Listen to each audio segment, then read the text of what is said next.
Welcome back to Talk Horror to Me, the only horror movie review podcast that knows better than go back to the scene of the crime. With that being said, before we bring on our lovely Carrie Henn Brooke, let's see what we're looking at tonight.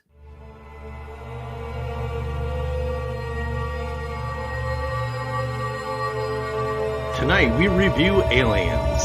Aliens is a 1986 science fiction action film written and directed by James Cameron. It is the sequel to the 1979 science fiction horror film Alien, and the second film of the Alien franchise. The film stars Sigourney Weaver as Ellen Ripley. Michael Biehn, Paul Reiser, Lance Henriksen, and Carrie Henn are featured in supporting roles. In Alien, set in the far future, Ellen Ripley is recovered from cryosleep as a sole survivor of an alien attack on her ship 57 years previous. When communications are lost with a human colony on the moon where Ripley's crew first encountered the alien creatures, she agrees to return to the site with a unit of Colonial Marines to investigate.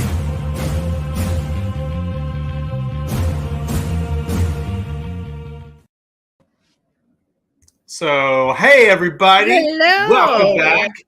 I was just going to ask, who picked this non-horror movie? I did. It's horror adjacent. That's right. He said non-horror movie. It's horror adjacent. I didn't realize that the sequel to Alien was not a horror movie. No. It's not. But it's horror adjacent. Yes. I mean, it's a monster movie, basically. Yeah. It's got a bunch of critters running around trying to kill you. I mean, it's kind of like a slasher film if you come right down to it. In its own way, yes. Yes. So, Carly. Yes. Who would you like to hear from first? Well, before her camera goes out, let's ask It might go out. So, I love this movie. I love that I do not know how to pronounce that woman's name to save my life. Sigourney Weaver. Yes, Sigourney Weaver. Okay. I love it that she reprised her role as Ripley. And I love the design of the aliens. How I want to know how they came up with that design. Like, who came up with creating the aliens to look like that? So, yeah. Oh, I can tell you. Really? Oh, yeah. H.R. Geiger. Oh, he did so much of the art design from the first film. And Alien design was based on a lot of his kind of cyberpunky illustrative work that he had done prior to the film and on the film. Oh, neat. Yeah. He did good. He did a real good job. Oh, yeah. Like, it's even amazing. the Alien versus Predators, like those aliens look nice too. I'm like, wow. I haven't seen that one either. Oh, boy. Here we go. We're just going to stop being a horror film podcast and go right into sci-fi action adventure just for you. What about you, Chuck? Well, before the show, Brooke was saying this movie came out the year before I was born. And I'm like, this is the film that was my first R-rated film I went to see with my dad because I wasn't 16 years old yet, but I was 15 and he took me to see it. In 1986, this film was the bomb because people loved, Ridley Scott's Alien. And this film, again, horror adjacent, was like, wait, so you're going to make one alien into 100 aliens? And you're going to take poor little Ellen Ripley and put her with Marines with like pulse rifles and flamethrowers? I was like, oh, these aliens don't stand a chance. Well, you know how that turns out. But I loved it. I loved it then. I watch it every few years because it makes me happy. It was nice to see Bill in it too. Yeah, Ooh. Bill Paxton. Oh, Bill Paxton. Yeah. He is like my favorite comic relief in this film. Yeah. Honestly, it's like, how did you get to be a Marine? How this seems like it should have been a lot more threshold boot camping than this guy. Obviously, their standards are super low, which is why they get killed all the time. Must be. But the idea of taking something that was so like isolated in like just one crew, one alien, one face hugger, and to make it this more epic space drama, for me, I thought it was amazing. So, how about you, Carl? Yeah. Well, I've been wanting to watch this one ever since I watched the first one. Yeah. I can't believe you haven't watched it. It's been out since 1986. I know there's a lot of movies I haven't watched, as we find out. Carly's normally the novice here. Yes, and Brooke, as we all know, old people are stubborn and they don't. Yeah.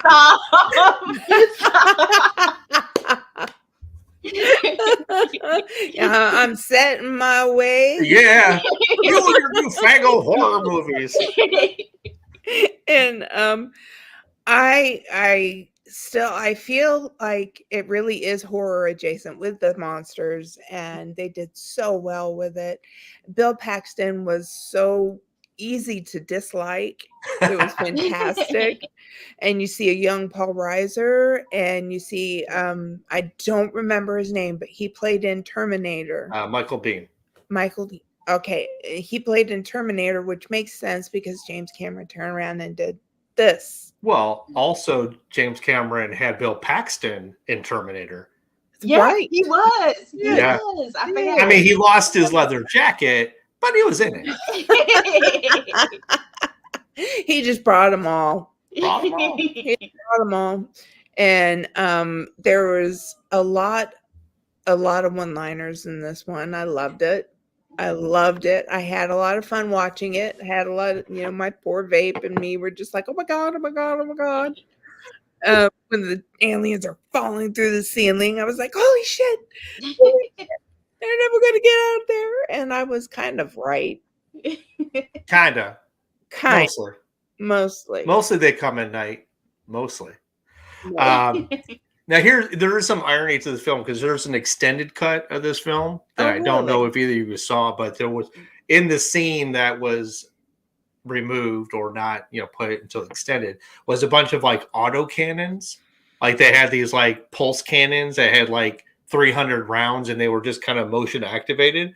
So one of the things we don't see in the actual cut that I saw was they placed these cannons at the entry points outside the perimeter, and so you just saw these things just mowing down aliens before they even get to the bulkheads.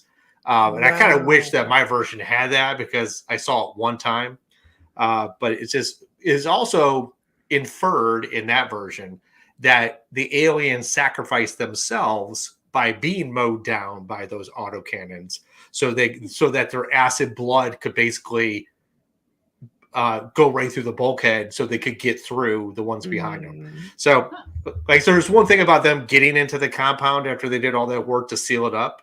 That was like, wait, how did they get in still? It's like, that makes no sense. They still got in. I thought you took care of everything. So in that extra cut, they kind of show how they basically pulled up all the acid of all the dead aliens and actually, got themselves through the bulkhead that way. Oh, so okay. Just one little tidbit for y'all. Well, that makes sense. It takes away a question that we had. Oh, good. That I had. Harley's like, well, I don't have to ask that question now. Then check. But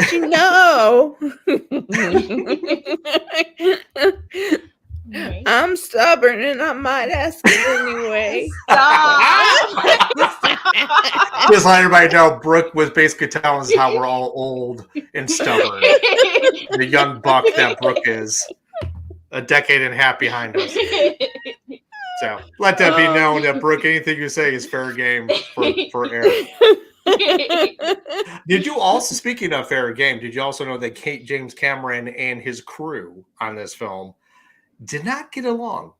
No, like the actual production crew, because they were British. They kind of had, a lot of them had worked on Ridley Scott's film, and so this young James Cameron comes along, like trying to be like, let's do it this way, let's do that, and the crew was like not really on board with a lot of what he and Schuer wanted to do. So it was very sad. He even tried to show them a cut of the almost released Terminator so they could kind of get his vision of what he's capable of. But yeah, they fought him tooth and nail a little bit on this film in his making of.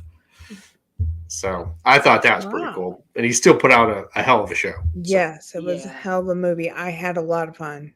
A lot of fun watching it. Yes. Like, I have to be in the mood for a sci-fi movie. Like, if I'm not in the mood for a sci-fi movie, then I'm distracted and I'm on my phone, which I'm not going to tell y'all that I was on my phone, but I was on my phone.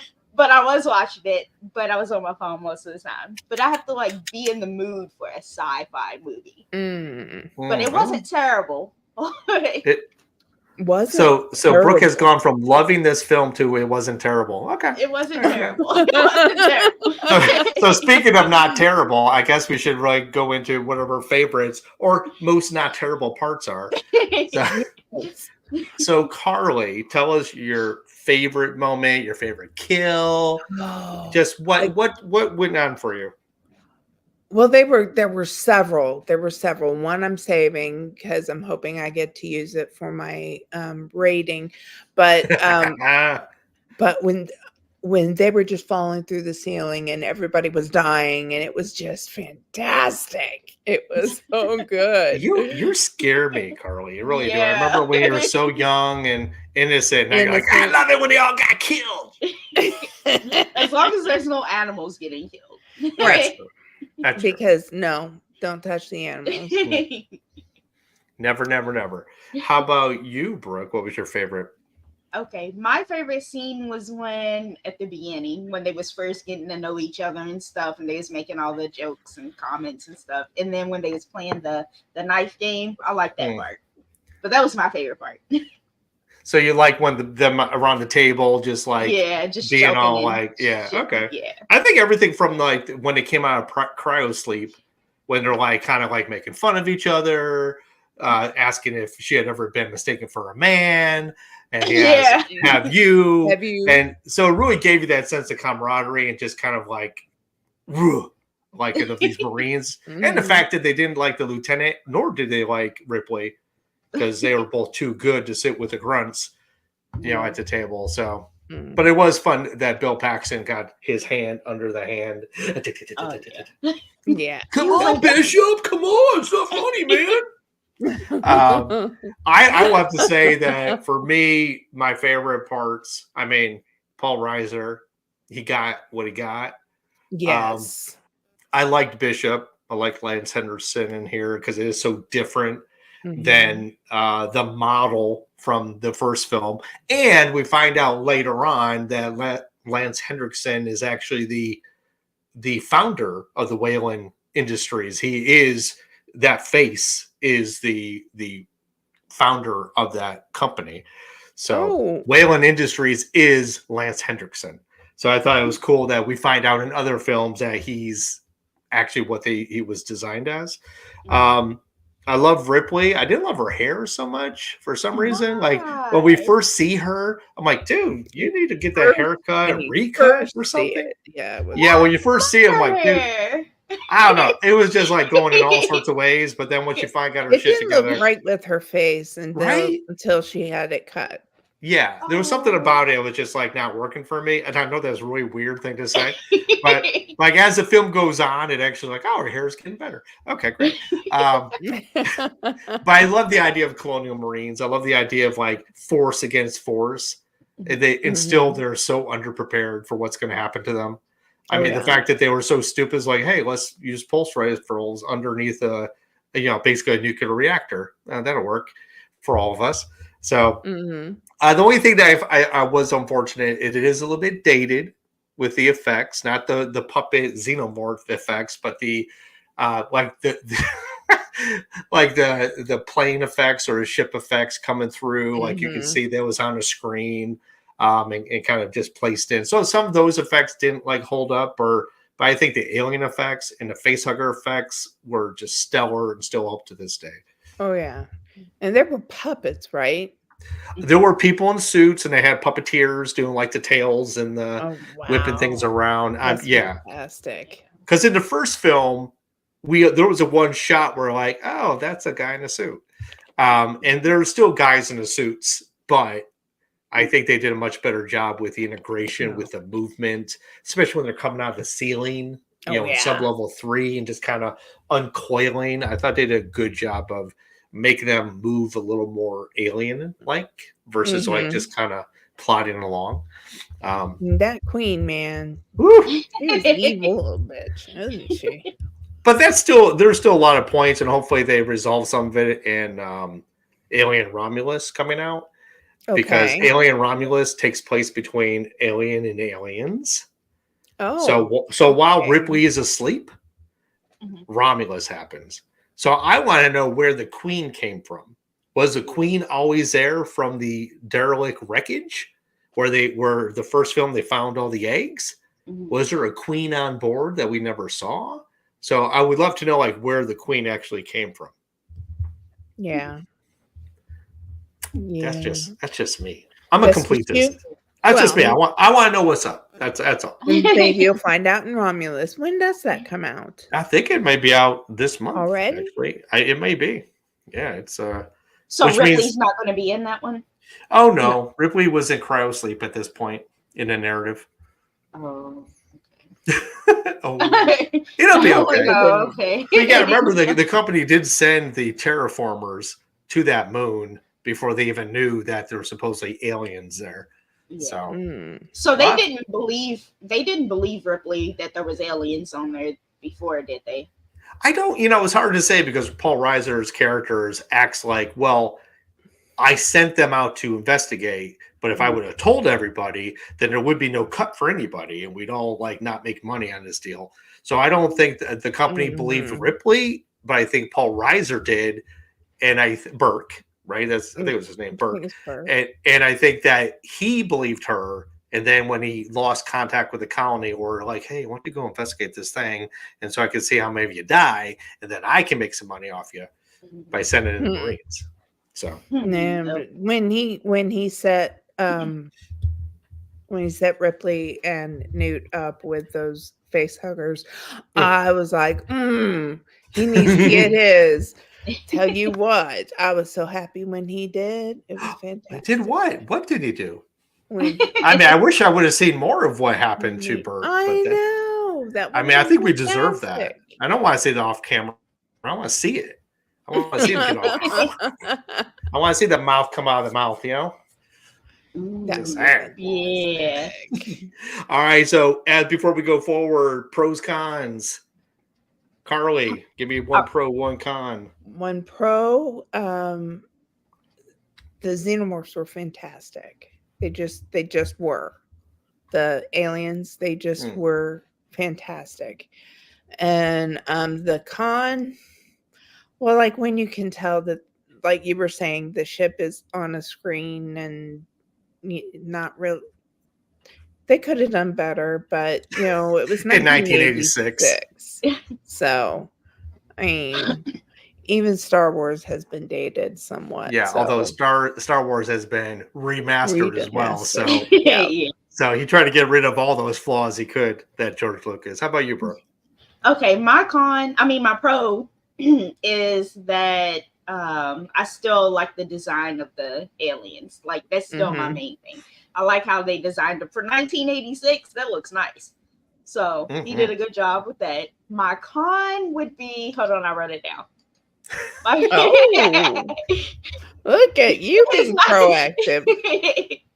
Okay, my con was that it was more a sci-fi action thriller and not horror. So that would be my con. All right, because Brooke doesn't like anything about horror, so and she's very bored by sci-fi action, so she's got to be in the mood for it. If there had been more killing and more Jason, maybe if it was like Jason X in space. I hated that movie. Oh, there you go. See, even a slasher film in space doesn't do it for Brooke. So at least she knows where her line is. My pro is the ensemble cast. Yeah. I thought they all were fantastic. They all were like, there was comic relief. There was like feminism. There was like, those asshole Marines here. There was, good for nothings over there. It's like just the ensemble, I think, was so well tied together. Although Michael Biehn was not originally cast in this film. He wasn't? No, he actually replaced somebody else. I think the guy from Eddie and the Cruisers, he replaced him midway through. I don't know by name, but I will tell you that he was replaced halfway through with Michael Biehn because there was some offset tension. But Michael Biehn, I thought, was even better choice because he was so earnest and like he's falling asleep during the drop. He really doesn't want to be the leader. So there's just like some of the characters that like have their own arcs. I mean, come on, was it Hicks? I can't remember who's Hicks. He's like, he's this guy who's just like thinks he's all there to shoot things, and then he like is completely overwhelmed all the time, and then somehow comes into his own and comes up and does what he's got to do. So I love that. So that was a pro, just the casting and just the epic expansion of the universe. The con, again, I'm going to state the same thing that I said before. What you said is that the graphics of the space part of things, not like the set design, but the special effects for the ship in space and the drop ship, those things were a little hokey. I will say though that the loader scene at the end, some of that was done by miniatures, especially when she drops into the airlock with the queen. That was done with miniatures, and it's done so well that you don't even realize it's miniatures. So some things are seamless, and some things are like, oh, could you please just update those 3 minutes, and I'll love this film again. But that's just me, and that's how I feel about things. But really, what we want to know is how y'all feel about this film, and how do you rate it? So, Carly, it comes to you to decide who's going next to say how they like this film. I want you to go. Oh, I thought you'd never ask. So while I have my reservations about this film, I also love this film like crazy. So I'm going to give this film. Oh, good Lord. I'm going to give 5 pulse rifle bursts. That's how I do. Nice. Brooke, what about you? Okay, I was gonna rate it something lower, but I'm gonna rate it higher because I do like sci-fi movies. I just gotta be in the mood for it. Okay. So I do like this film, but I just wasn't in the mood for it. So I'm gonna rate it at 4.5. 4.5, I guess. Acid. All right. Okay, so here's my question before we move on. I want to know what you give this film when you're not in the mood. Right. Not in the mood at 3.8. So 3.8 face huggers when she's not in the mood. But what was the other one? A 4 point what? 4.5. 4.5 acid baths through the ground. Okay, got it. Miss Carly. Yes. I don't think we took your whatever you might want to do. So good. You haven't. I'm so happy. I give this a solid 4.8. Get away from her, you bitch. Oh man. Now I would have personally gone with like, game over, man. Game over. I would have done that. Or possibly now, if I could do the voice, it would have been that. Okay. Because I love that line, and I love, why don't you put her in charge? Yep. And I love the have you been mistaken for a man? Have you? I don't know. Yeah, that classic. Was funny. That was fantastic. And I do love the in the ducks when Gorman comes back for her. Like that moment, I thought was, I don't know. It always like touches my heart when like they were had so much animosity for each other. So when Vasquez is in the duck and Gorman goes back to get her, and they're surrounded, and they that last moment. Always gets me. I don't know why. For the boom. Fantastic. Yes. So what did we think of Newt? Oh, like the little girl. Adorable. She was so adorable. With that high-pitched scream, though. Holy shit. You could have done without that? Is that what you're saying? Well, I mean, thank goodness I was watching it on TV and not having my headphones on, because that would probably hurt my head. Yeah, it was a little piercing. Hey, speaking of which, another cut scene or scene that never made it anywhere was they actually showed the colonists. There's a whole like prequel, not a prequel, but like an opener where they show all the colonists like day-to-day operations. And they show the parents taking Newt and I think her brother out to the site to see if that spaceship actually existed. So there's this whole thing we don't see. We see it empty and everybody's under the transformers. But what we don't see is them actually being colonists on the moon and terraforming. So I thought that would have been kind of a cool thing to see too. Yeah. And I only found out about that like a month ago. Whereas the autocannon I'd heard about years ago. Oh, I did not know that. Well, there's a lot that I don't know, obviously, because I just watched the movie today. Because I just like 1986. You've had decades, Carly, to see this film. I'm 96, 2006, 2016. 36 now. 36 now. Yeah. You had almost 40 years to see this. Of course, that means you haven't seen any of the other films either, past the first one and the second one. No, Oh, I haven't. Lord. Have you seen Alien Predator? No. Man, that one's good. Brooke, I don't know what to. I don't. I'm know in the mood for that one. I know, I am too. I love the first Alien Predator. Yeah, I really thought it was super cool. More than one Alien versus Predator? Yeah, there's two of them. The second one was as good as the first, and the second Predator with what's his name? I can't think of his name. Oh man, what is his name from Lethal Weapon? He's in the second Predator movie in the city, basically. And because of the design, somebody put an Easter egg of an alien head in the Predator ship, which got them thinking about doing like, oh, we should do this crossover, which eventually led to Alien vs. Predator. Oh, nice. Yeah, it's very cool. But enough about all that. We don't care about this film anymore. What we care about, you've had your time in the sun, aliens. Now it's what's next. And you know what? It's my turn. Yes, it is. And I will tell you, I've already watched this film. I watched it last night just to make sure it was, a horror film. Not like some people. Wow. You're lucky, you know that, right? I appreciate that. Now, here's the thing, though. I watched it, and I'm like, well, it's kind of suspense. It's not necessarily horror, but it's a little more in the ballpark. It comes at night. Oh.